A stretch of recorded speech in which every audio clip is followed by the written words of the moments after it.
Buen día, mi nombre es María Elizabeth Brusa, soy antropóloga, trabajo en el equipo técnico de la Secretaría de Extensión Universitaria de la Universidad Nacional de Jujuy. También soy docente en la Facultad de Humanidades y Ciencias Sociales, en la carrera de Licenciatura en Educación para la Salud y Licenciatura en Trabajo Social. Bueno, estoy pensando que ante la heterogeneidad del público que está presente del otro lado, me voy a imaginar un aula con estudiantes de grado y la exposición va a tener un nivel de complejidad, no complicidad, y también complicidad, de complejidad bajo. Eh, para empezar, como disparador, encontré un artículo de Oscar Oslak que me parece que propone un juego divertido para empezar a reflexionar sobre el rol del Estado y su relación con las políticas públicas. Oslak propone como disparador una sencilla historia de un personaje de ficción que llamará Juan. Una mañana, muy temprano, Juan se despierta en la humilde pieza que alquila desde hace años. Todavía está oscuro. Enciende la luz, se afeita e higieniza rápidamente mientras escucha en la radio un balsecito criollo. Se viste con la misma ropa de ayer, apaga la estufa encendida antes de acostarse, toma unos mates con su mujer, ayuda a su hija a ponerse el delantal blanco, sale al frío de la mañana y camina las 12 cuadras de cada día hasta la estación ferroviaria. Tal vez se ilusiona, Juan, el año que viene pavimenten la calle que conduce a la estación. El tren, como de costumbre, llegará atrasado y en la terminal de Constitución deberá correr y treparse al colectivo que lo llevará hasta la fábrica.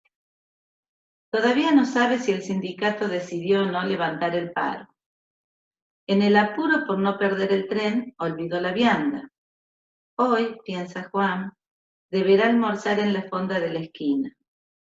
Alcanza a escuchar el pip de la hora oficial en el momento de ingresar a la fábrica. Llegó a horario. Como puede verse, es una historia cotidiana por demás simple, pero Oslak le agrega a esta historia algunos datos aún no revelados. Dice Oslak, estamos en 1952. Juan se despertó en la pieza que ocupa con su familia desde 1948, por la que paga un alquiler que el gobierno del general Perón mantiene congelado a pesar de la inflación. La radio emite ritmos folclóricos porque el gobierno obliga a las emisoras a transmitir al menos el 50% de música nacional. Consiguió iluminar su pieza colgándose de la red, pero como la empresa de electricidad es pública y el gobierno tolera el enganche a la red de distribución, no le preocupa el posible corte del servicio. La ropa que usa Juan le costó muy barata, gracias a que el gobierno dispuso que todas las tiendas ofrezcan mercadería etiquetada como flor de ceibo, a precios muy económicos. El día anterior, su hija había hecho la cola del querosén, provisto por la empresa estatal YPF, y pudieron encender la estufa. También, por suerte, ese año se había inaugurado una nueva escuela a 8 cuadras de su casa, y su hija ya no debía faltar tanto a clase como lo hacía cuando debía viajar a la anterior. La municipalidad había anunciado la pavimentación de la calle que conducía a la estación, pero Vialidad Nacional todavía no había enviado la cuadrilla para realizar los trabajos.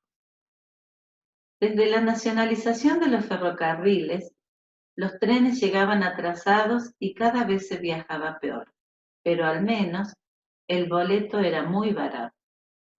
También el del colectivo, que el gobierno subsidiaba. El Ministerio de Trabajo y Previsión había dispuesto la conciliación obligatoria de la fábrica. y por eso la jornada sería normal. Podría cobrar seguramente el aumento dispuesto por el gobierno y así compensar la inflación producida en los precios de los productos de primera necesidad. Y a pesar de que había olvidado la vianda para el almuerzo, la fonda de la esquina tenía un menú económico que debía ofrecer a sus parroquianos obligatoriamente. Cuando a las 12 sonara nuevamente la hora oficial, la sirena de la fábrica anunciaría el descanso del mediodía. 1000 historias similares podrían mostrar cómo, en breves momentos de la vida cotidiana, el Estado está presente de múltiples maneras en las relaciones y circunstancias de la gente. En cada momento histórico, el Estado puede intervenir en todas, en muchas o solo en algunas de estas vivencias sociales. Esta historia relatada, que elige Oslak, podría haber sido muy diferente si la trasladáramos a otro tiempo histórico, por ejemplo, el de la década del 90, o incluso en la última gestión. Y en cada uno de esos momentos, el Estado habría desempeñado un sinnúmero de roles bastante diferentes. Perdón, estoy con tos, pero no es coronavirus. Por lo tanto, el llamado rol del Estado es una inusual o facilista simplificación de las incontables formas en que sus instituciones eligen producir determinados bienes, ofrecer ciertos servicios, promover algunas actividades o regular de modos diversos las interacciones sociales. De hecho, los roles del Estado son múltiples y heterogéneos. Además de mutar constantemente, agregándose algunos a la lista, abandonándose otros, profundizando o debilitando sus alcances y sus impactos. Además, la capacidad de las instituciones del Estado para desempeñar suele ser muy dispar. Lo que le interesa a Oslak destacar en esa historia, y es lo que nos interesa a nosotros en esta clase, es la capilaridad social del rol del Estado.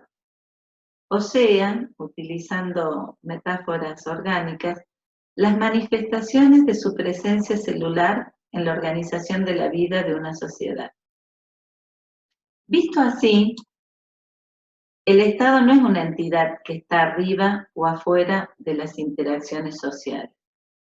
Está presente o también ausente de múltiples maneras en prácticamente todas las esferas de la vida cotidiana, sea a través de las conductas que prohíbe o sanciona, de los riesgos que previene, de las oportunidades que crea o niega a las personas comunes como nosotros. Para usar otra metáfora orgánica, el Estado proporciona a la sociedad su tejido conectivo, un tejido que sostiene a la organización social y que por el propio código genético impreso en sus células le impone cierta dinámica, ciertas reglas para su organización y funcionamiento. Es en este sentido, dice Oslak, que el Estado puede concebirse como la máxima instancia de articulación de relaciones sociales. Pensemos ahora en relación, a partir de los datos aportados, ¿qué roles estaba cumpliendo el Estado en el momento, en ese día de Juan? ¿No? Así, por ejemplo, el Estado debía ser empresario, porque estaba produciendo en forma monopólica bienes y servicios de carácter estratégico, combustibles a través de yacimientos petrolíferos fiscales y los servicios ferroviarios. También asumir un Estado activo en la inversión pública, financiando obras y realizando en forma directa trabajos de infraestructura. Tenía que pavimentar las calles, construir escuelas, hospitales, etc. También subsidiar parcialmente ciertos servicios públicos, mediante transferencias a empresas estatales o privadas que permitieran mantener reducidas las tarifas que debían pagar los usuarios, como el transporte público. Situación que nosotros todos los años vemos esa discusión, esa tensión. Combatir la especulación, controlando precios y regulando algunos submercados, a fin de amparar sectores de menores recursos. Por ejemplo, los alquileres, la famosa ley de alquileres que siempre está en discusión y nunca sale, indumentaria o alimentación. Intervenir en los conflictos entre empresarios y trabajadores, regulando los convenios salariales y los niveles de las remuneraciones. Defender la cultura nacional, obligando a las emisoras de radio a difundir determinados contenidos para evitar la enajenación atribuida a otros de carácter extranjerizante. Regular el funcionamiento de los servicios públicos, tales como la capacidad máxima de los transportes colectivos, el ordenamiento del tránsito, la precisión de la hora oficial, cuando Juan escucha el pip al entrar a la fábrica, o los descansos laborales. Por ejemplo, su descanso al mediodía para ir a comer con sus compañeros a la fonda. También, dice Oslak, el Estado puede disimular, por razones sociales, ciertas transgresiones a las normas por parte de usuarios irregulares de servicios, tales como pobladores pobres, enganchados a la red del alumbrado público. En definitiva,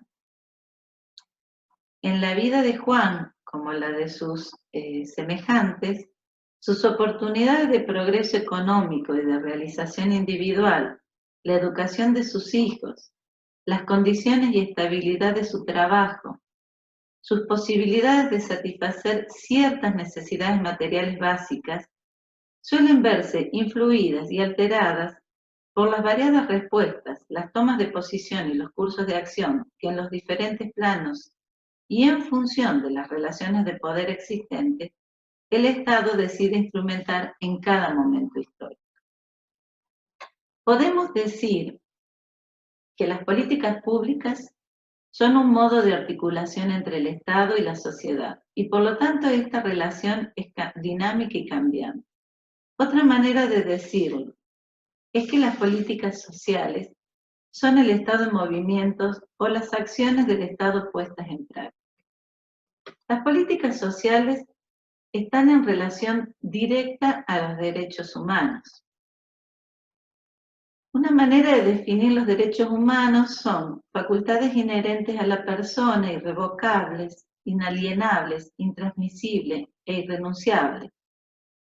Por definición, el concepto de derechos humanos que da la ONU, que elige dar la ONU, es un concepto universal e igualitario que incluye a toda persona por el simple hecho de su condición humana, para la garantía de una vida digna, sin distinción alguna de raza, color, sexo, idioma, religión, opinión política o de cualquier otra índole, origen nacional o social, posición económica, nacimiento o cualquier otra condición. Hay un constitucionalista en Argentina que se llama Eduardo Barcesat, que tiene una definición también muy linda de los derechos humanos. Él dice que los derechos humanos son necesidades humanas socialmente objetivadas. En las distintas generaciones de derechos humanos, vamos a ver cómo estas necesidades, a través de luchas colectivas, se consiguen y el Estado las garantiza. Pero él también dice, y hace una diferencia entre la letra y la práctica, entre la teoría y lo empírico. Dice, no basta con ser humano para tener por eso solo derechos humanos. Y no basta para tener derechos humanos con incorporar textos sacrales de derechos humanos. Nosotros tenemos en la Constitución Nacional, en el artículo 75, incorporados todos los pactos internacionales. Argentina siempre adhiere, pero como dice también un constitucionalista, Sergio Costa, brasileño, podemos tener todas las leyes, pero la vulneración de los derechos humanos se da en la vida cotidiana.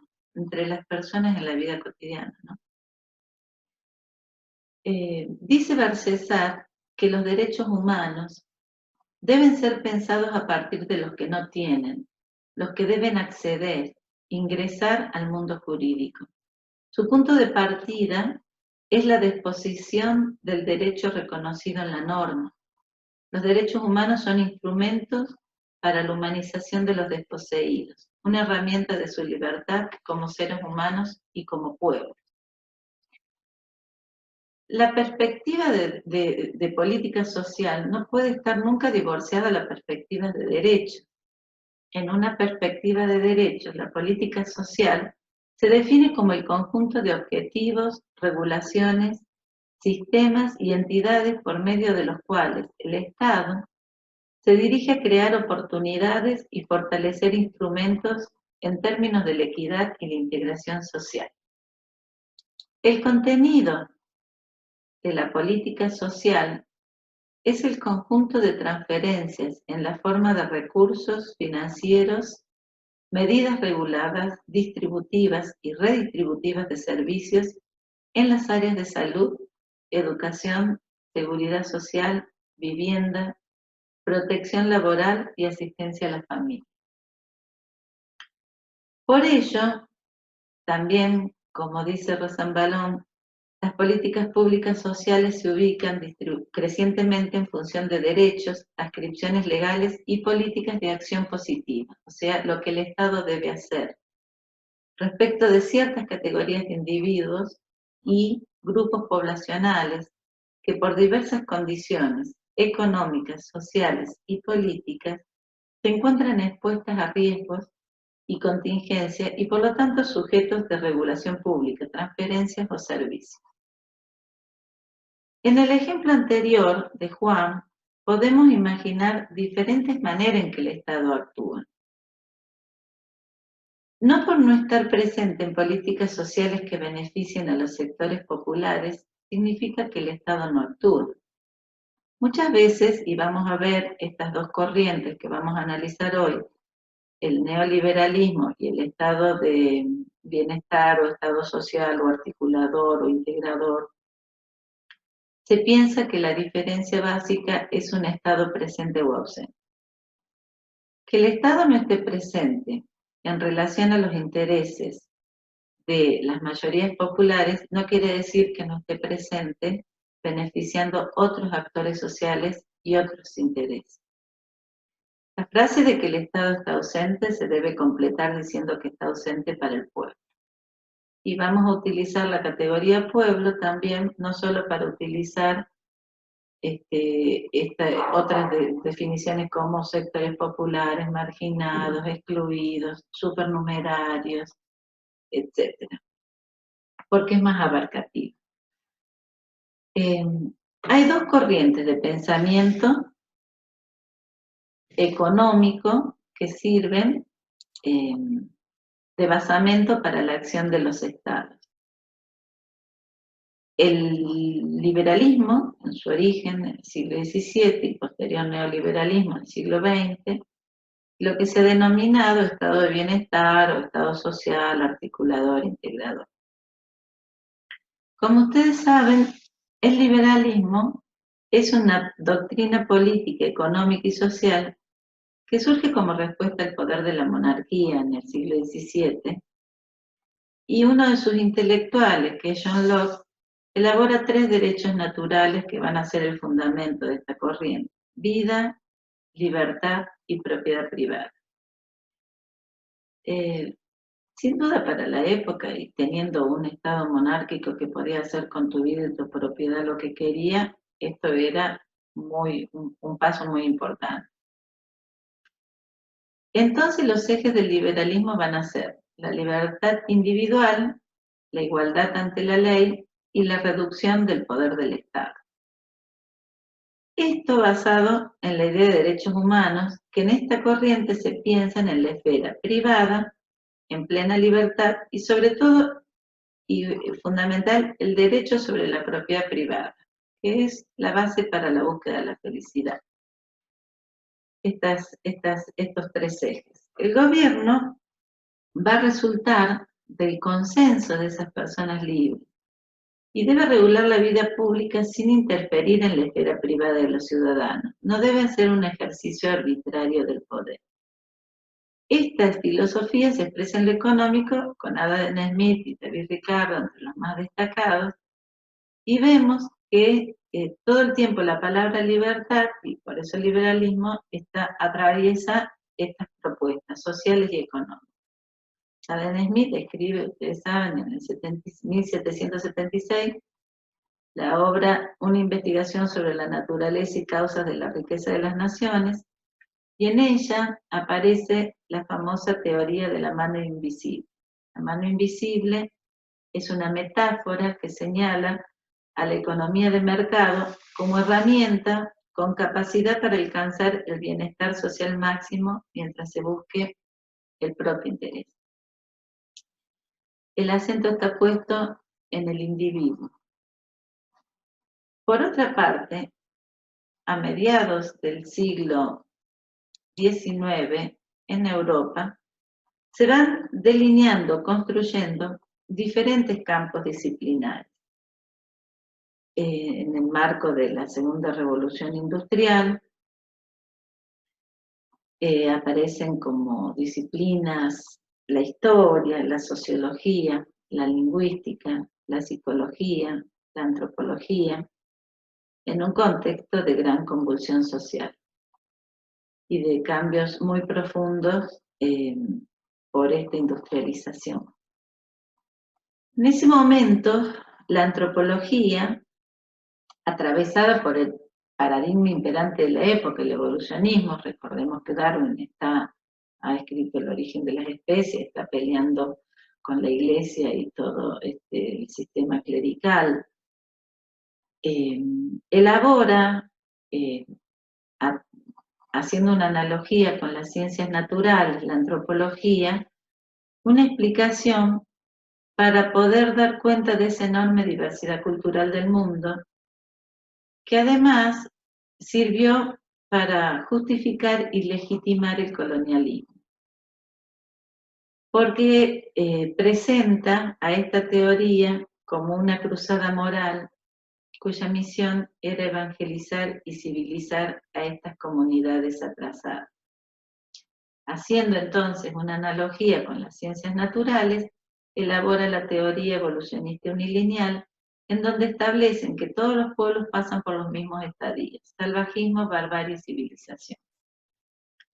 A pesar de que esta teoría fue discutida a los pocas décadas por muchas escuelas de la antropología, otras teorías antropológicas, sin embargo, esta teoría ha tenido un impacto enorme y lo sigue teniendo en la subjetividad de las personas, en el diseño de las políticas públicas y en el diseño de las políticas económicas.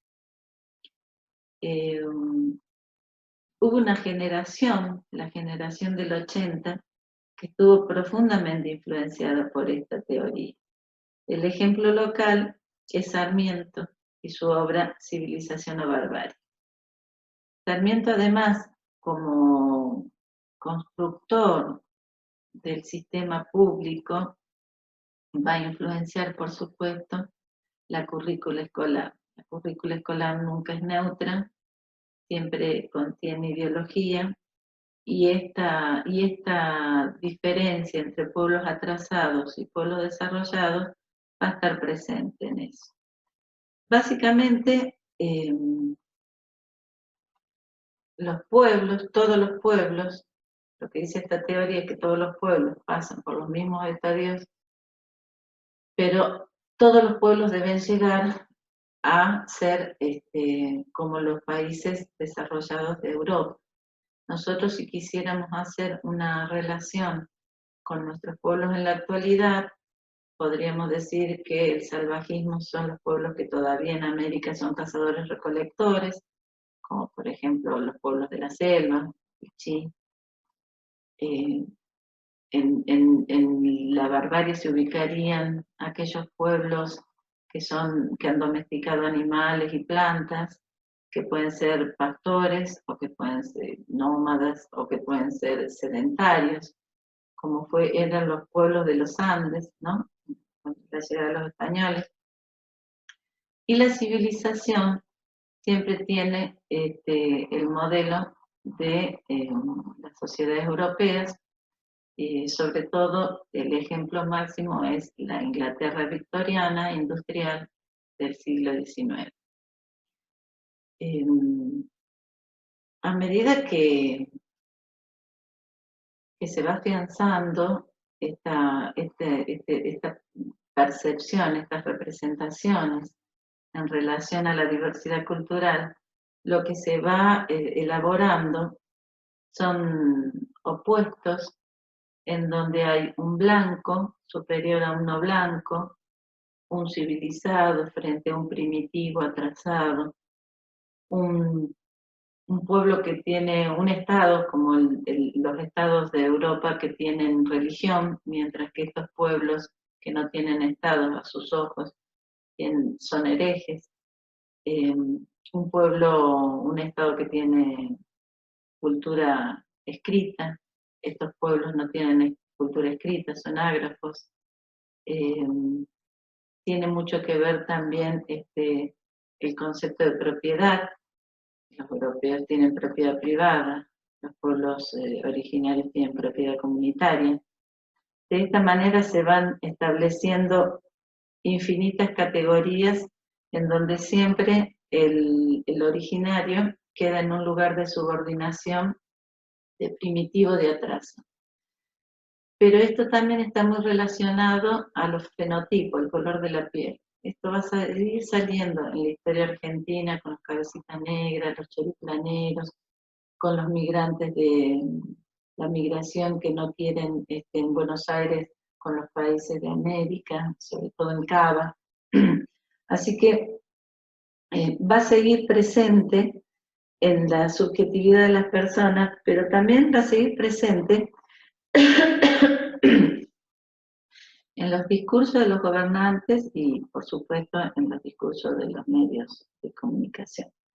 Por ejemplo, el 20 de enero de 1949, el presidente de Estados Unidos, Harry Truman, incorpora el concepto en su discurso inaugural ante el Congreso al denominar áreas subdesarrolladas a aquellas conformadas por los países pobres. Y en contraposición, las áreas desarrolladas como Estados Unidos y otros países de Europa conformaban una especie de modelo de alcanzar. En esta época de posguerra, donde Estados Unidos estaba en guerra fría con Rusia y en China había aparecido Mao, el escenario en el que ellos volcaron sus políticas fue América, a través de distintos programas. Bajo este discurso de desarrollo relacionado a las políticas y programas, el desarrollo estuvo ligado al crecimiento económico, y los índices para medir ese crecimiento económico, como el ingreso per cápita o el PBI, homogeneizaron y midieron con los mismos parámetros a todos los pueblos. Al establecer como valor principal el valor económico en una sociedad, implica desvalorizar todas las demás expresiones de esa sociedad. Como construcción conceptual, la economía trata de subsumir en su lógica las demás expresiones de interacción social de una sociedad. El acento puesto en lo económico fue construyendo un sujeto histórico, el pobre, que como sujeto desvalido depende del Estado, en la lógica del estado de bienestar de posguerra. Se trata de un sujeto diferente del asalariado, incorporado dentro de los presupuestos fordistas al consumo y por lo tanto ligado al mercado. El esfuerzo del desarrollo de los programas sociales entonces que se diseñaban en esa época se dirigía a la incorporación de los marginados, sean personas o países. Los marginados, que ahora podemos decir los supernumerarios, los excluidos, los nadies. Esas personas tenían que ser nuevamente incorporadas al mundo de las relaciones económicas capitalistas. Se simplificaron los procesos sociales y culturales y económicos en la mayoría de los países del mundo. Fundamentalmente se desconoció la diversidad cultural al analizar las distintas realidades, utilizando los conceptos de desarrollo y subdesarrollo. Se erigieron entonces dos puntos extremos en un proceso del desarrollo, en el cual todas las sociedades podían ser ubicadas en algún lugar del mismo, utilizando parámetros econométricos, que es básicamente el concepto de la teoría evolucionista unilineal. La teoría dominante para legitimar la intervención fue elaborada por Walter Rostow, que en 1960 presentó su manifiesto no comunista, en el que describe etapas del crecimiento económico de una sociedad y sostiene que solo con esta variable se puede caracterizar a toda una sociedad. Este autor tuvo una considerable influencia en el pensamiento institucional de la época, lo que se comprueba en el análisis de los programas de desarrollo y en la gente en general. También desde la antropología, Erasmus y Foster elaboraron propuestas teórico-prácticas en programas de desarrollo con el objetivo de modernizar las sociedades tradicionales. Estos programas de desarrollo consideraban que las sociedades rurales eran el atraso, tenían en su tradición obstáculos que impedían el desarrollo y que había que llegar al modelo de la sociedad urbana, que era moderna, ¿no? Entonces tenemos ahí también dos modelos de análisis que todavía hoy están presentes, ¿no? Lo rural atrasado, lo moderno en la ciudad. En 1961 se crea la Alianza para el Progreso y Estados Unidos decide financiar programas de desarrollo en Latinoamérica. En tanto, los países de la región modernizaron el sector público y comenzaron a planificar, concepto clave para el desarrollo. Ya a fines de la década del 50 habían empezado a aparecer críticos desde las Naciones Unidas y desde otros organismos internacionales, diciendo que había que diferenciar desarrollo económico de desarrollo social, y alertando que muchos programas que se estaban llevando adelante habían en realidad provocado mayor desigualdad económica, un resultado totalmente distinto del que se buscaba.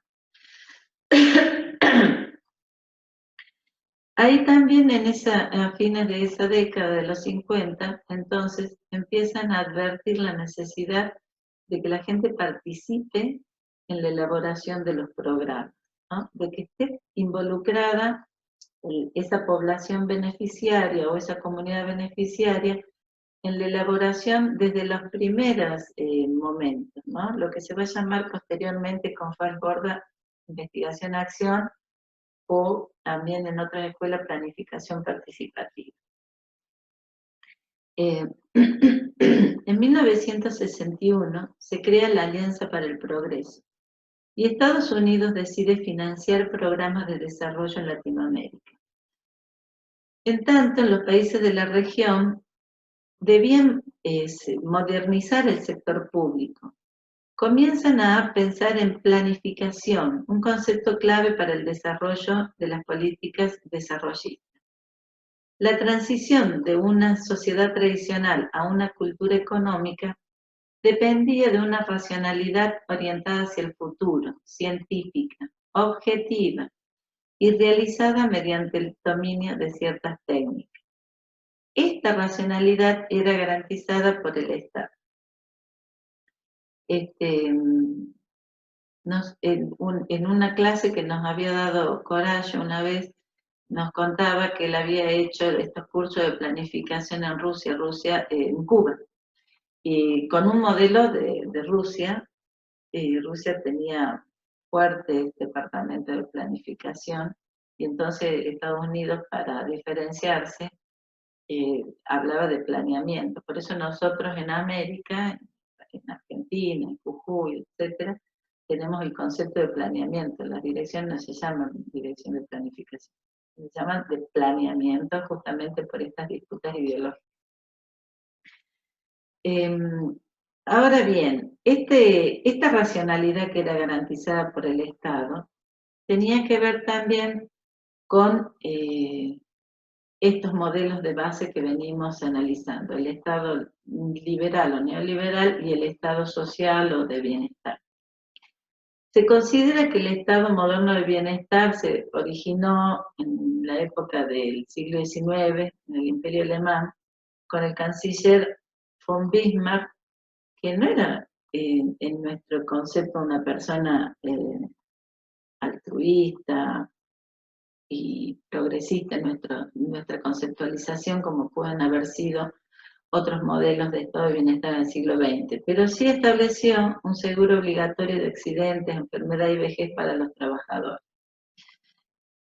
Cuando se produce la crisis de 1929, aparece la propuesta de Keynes, que les dice que al gobierno que para estabilizar la economía, el gobierno tenía que hacer una intervención económica fuerte.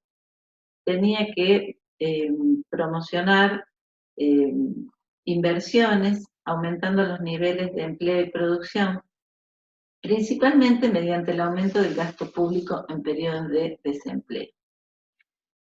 En Argentina ese estado de bienestar va a ser representado en el periodo de los gobiernos peronistas. Ahora, esto es importante en el sentido de que políticas sociales y gasto público es una dimensión que siempre está en discusión en estas corrientes.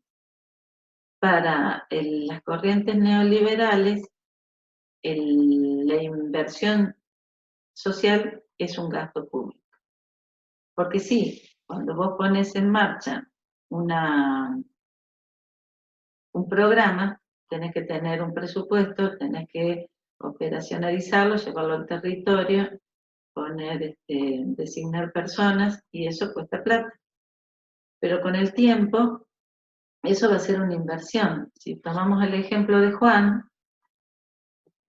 es un ejemplo de ascenso social, porque no solo tiene un trabajo que le va a dar una jubilación, puede tener una buena alimentación, puede vestirse, tiene acceso a la salud porque hay hospitales, su hija va a la escuela, su hija puede hacer un secundario en una escuela pública, y recordemos que a mediados del siglo pasado, tener un secundario era poder entrar en un banco, en una empresa, etcétera, como cumpliendo distintas roles, ¿no? Entonces, eso es inclusión social. Cada vez que hay gobiernos de signo neoliberal, lo primero que van a decir en sus discursos, lo escuchamos ahora mismo con el tema del COVID, es que hay que hacer un ajuste en el gasto público, que no hay que emitir dinero y que hay que achicar el gasto, ¿no? Siempre es el gasto que se achica, siempre es para los sectores populares, para el pueblo, nunca es para los sectores de mayor nivel adquisitivo. Entonces tenemos como origen de esto, habíamos dicho, a von Bismarck, a Keynes y en el caso de Argentina, los gobiernos peronistas. En el caso del neoliberalismo, la palabra se acuña después de la Segunda Guerra Mundial también. Lo acuña un sociólogo y economista alemán que se llamaba Alexander Rustow. No es Rostow como el que habíamos visto en el manifiesto no comunista, sino este es Rustow. Y es que lo que quería era diferenciar las ideas liberales democráticas de ese liberalismo embrionario del siglo XVIII con las ideas liberales del fascismo, comunismo, nacionalismo y otros ismos que había en la época, ¿no? Entonces él trata de decir, esto no es un liberalismo, esto es un neoliberalismo.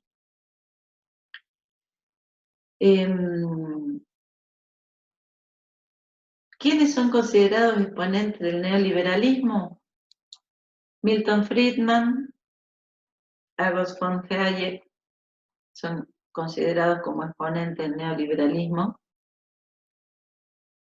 Un ejemplo de gobierno neoliberal a través de la última dictadura con Martínez de Oz en 1976, mediante el terrorismo de Estado se instaura esta dictadura militar cuyos ejes para lograr esa resocialización política se orientaron en la liberalización del mercado económico y el control de los medios de comunicación de masa. Pero también otra de las objetivos que se buscan generalmente con estas políticas neoliberales, sobre todo desde la dictadura, se desarticularon las redes que articulaban la participación a través de sindicatos y partidos políticos con el Estado. Se desalentó la participación y la organización popular en todos los niveles. A tal punto se la rechazó que no figuraba ni siquiera como concepto de los documentos, en los documentos oficiales de promoción social.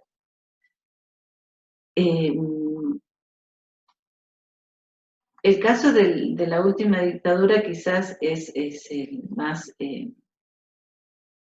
espantoso que podamos recordar, pero el tema, no hay que caer en el error de creer que en los gobiernos populares, que en los gobiernos democráticos va a haber políticas sociales y que en los gobiernos de dictadura no los va a haber. O sea, no garantiza nada que un gobierno haya llegado a través del voto para que haga una redistribución de la riqueza y tenga políticas sociales.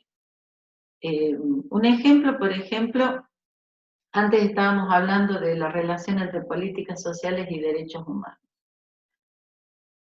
Y cómo se implementa esto en los gobiernos democráticos. Por ejemplo, en 1989 se aprueba en el seno de la Asamblea de las Naciones Unidas la Convención por los Derechos del Niño. Argentina tiene por tradición siempre adherir a las convenciones y los pactos internacionales. Ahora, cuando uno adhiere a una convención, un pacto internacional, tiene que adecuar eso a una ley propia y operacionalizar esa ley, reglamentarla, darle un presupuesto y llevarla al territorio en forma de programas. Se aprueba en 1889 la Convención Internacional de los Derechos del Niño, en 1990 se hace una ley, adhiere a Argentina a través de esa ley, en 1994 se suma al artículo 75 esta adecuación y esta adhesión al Pacto Internacional. Y lo que tenía que hacer el Estado argentino era hacer su propia ley nacional. ¿Por qué? Porque el paradigma que tenía la Convención Internacional de los Derechos del Niño era totalmente opuesto al paradigma de la ley que afectaba en la justicia a los niños y a la familia de los niños que eran judicializados, institucionalizados, etc. Entonces, la ley de Agote tenía un abordaje tutelar considerando a los niños que no eran sujetos de derechos, sino como objetos a tutelar, mientras que el paradigma de la Convención Internacional del Niño decía que los niños eran sujetos de derechos. Entonces, había que cambiar la ley, sin embargo, como en los 90 era un gobierno neoliberal y no había inversión social para poder llevar adelante una nueva ley, durante toda la década del 90 no se adecuó esa ley. Entonces, había al mismo tiempo una ley que estaba en la Constitución porque se había adherido al pacto, pero por otro lado se seguía en la práctica trabajando con la llamada ley Agot. Eso es un ejemplo concreto de cómo, por más que tengamos nosotros pactos internacionales o leyes, la realidad puede no cambiar porque no hay una decisión política de operacionalizar eso. Esa ley, finalmente, la Ley de Protección Integral de las Niñas, Niñas y Adolescentes, sale en el 2005. Ahí por fin se puede adecuar en función de lo que decía la Convención Internacional de los Derechos del Niño, y de esa ley del 2005 de protección integral se desprenden un montón de leyes, ¿no? Como, bueno, está contemplada en la Ley de Educación Nueva del 2006, está contemplada en la Ley de Centro de Estudiantes, está contemplada en el tema de erradicación del trabajo infantil, en, bueno, infinidad de herramientas jurídicas que se desprenden por haber adecuado la ley a esa. Yo mientras hablo estoy pasando fotos de distintas cosas. Como ustedes habrán visto, hay fotos de gente que aplaude cuando los aplauden a los médicos, fotos de gente que cacerolea cuando no quieren que salgan los presos de las cárceles, o hubo otros cacerolazos también pidiendo la apertura de los negocios. O sea, ejemplos, en el caso de la gente que aplaude y la gente que cacerolea, es ahora, o sea, dentro de un mismo periodo democrático. Hay otras fotos en donde vamos a ver distintos momentos históricos, cuando cerraron los trenes, cuando no hay banco en las escuelas, cuando las políticas sociales fomentan o desconocen derechos que el Estado debe garantizar.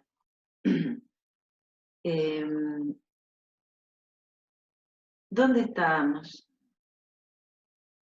Bueno, estábamos entonces en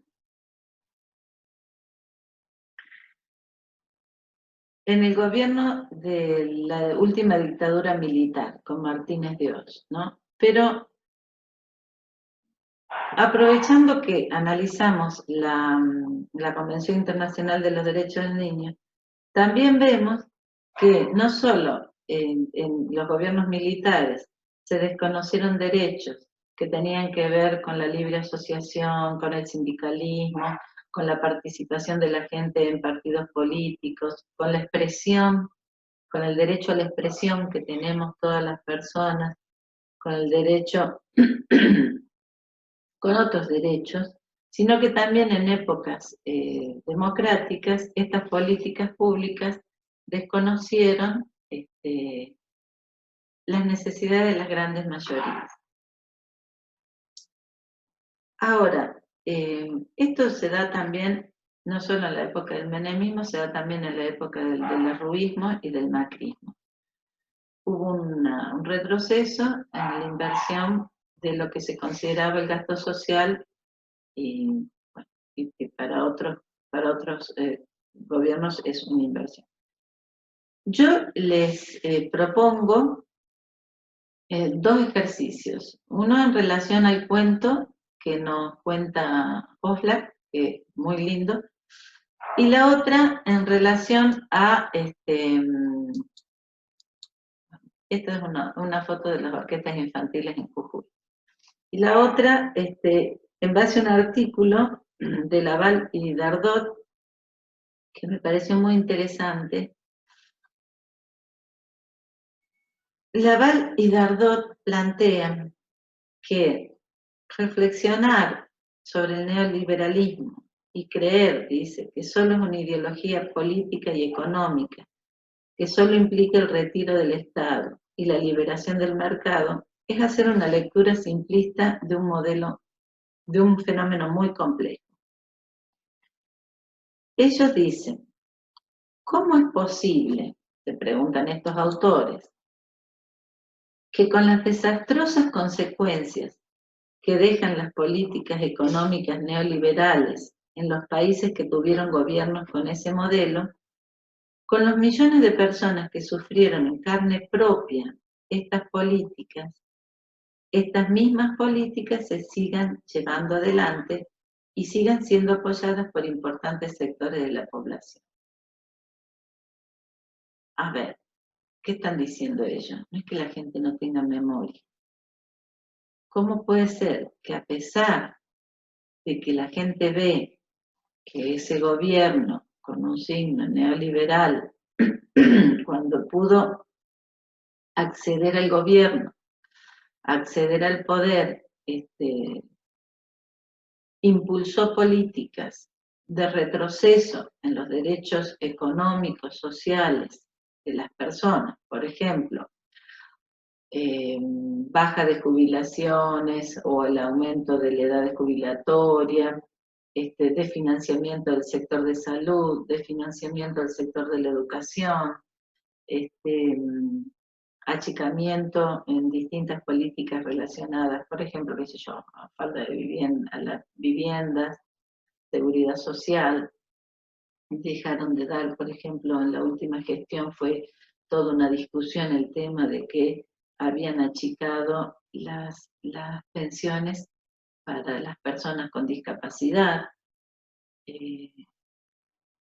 Bueno, frente a tantos ejemplos, dice Laval y Dardot, ¿cómo puede ser, dice, que sin embargo, estas personas que vivieron en carne propia estas políticas, que las sufrieron, sin embargo, estas políticas siguen presentes y siguen imperando y las siguen votando? ¿Cuál es la tesis de ello?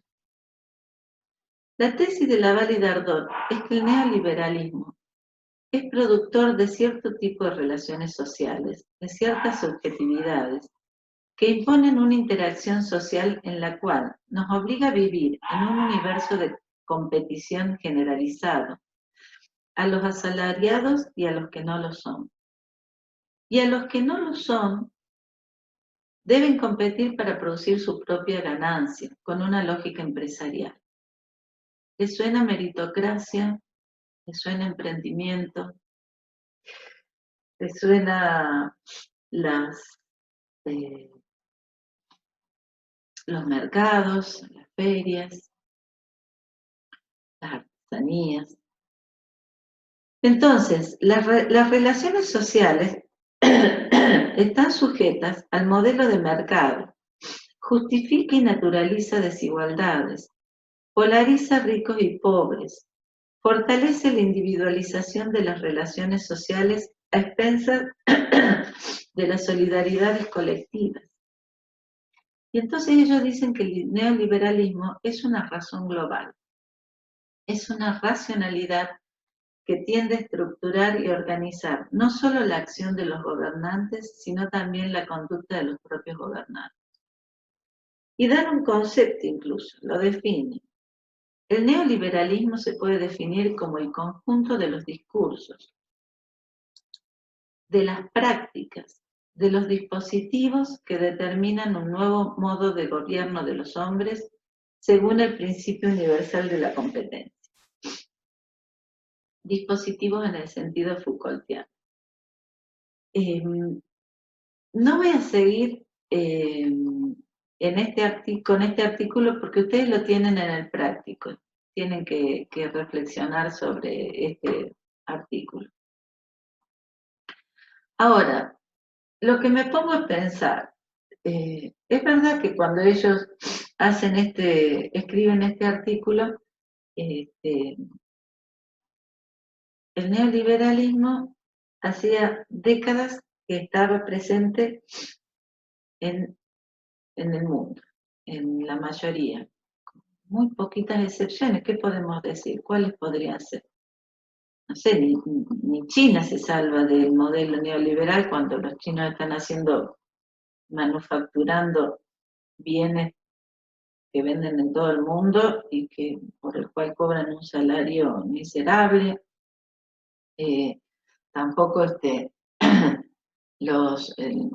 tantos países que no están de Asia, eh, de la zona de lo que era la Europa del Este, bueno, y ni hablemos de los países de América, qué sé yo, por ejemplo.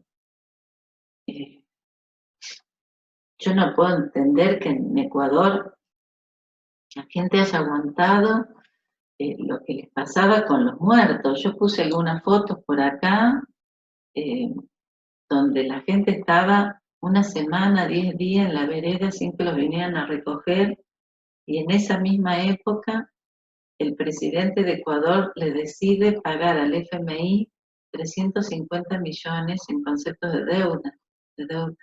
Es increíble. Entonces, esta razón que dice Laval y Dardot, esta razón global, hace que de pronto las personas, en las mismas fotos que yo estuve pasando, haya aplausos para los médicos, para las enfermeras que están al frente de la lucha y que son los primeros que se contagian y que tienen muchas posibilidades de morirse, pero que además vuelven a su casa y pueden contagiar a los suyos, a sus familias, con el cacerolazo de los presos o de liberemos los negocios. Entonces es una razón que entra en conflicto cuando el actual presidente dice entre la economía y la salud, elijo la salud. Porque entonces esta razón global, que la tenemos incorporada, internalizada en nuestra subjetividad, nos lleva a resistir el argumento de que hay que elegir la salud, porque estamos acostumbrados a, a esta manera en que nuestras interacciones sociales y nuestra forma de vida está relacionada al mercado. Por otro lado, también me pongo a pensar si esta razón global